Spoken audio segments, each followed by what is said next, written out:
Moi, c'est Astrid Herral, coprésidente de la revue Tchèque. Et moi, Pierre Laviolette, invité au conseil d'administration de la revue Tchèque.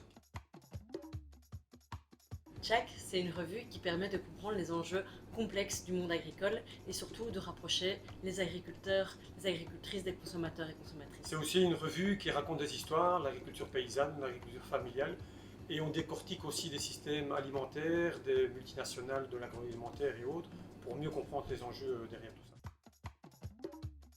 Notre objectif, c'est de récolter 20 000 € de capital supplémentaire, à la fois grâce à de nouveaux coopérateurs et coopératrices, mais aussi grâce aux anciens coopérateurs et coopératrices qui peuvent souscrire à de nouvelles parts de capital.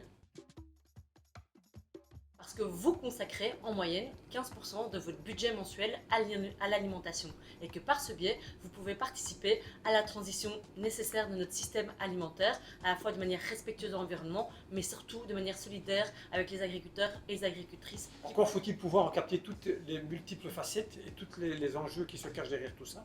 Et donc, Tchèque est une boîte à outils qui permet de mieux comprendre et prendre conscience de tous ces enjeux.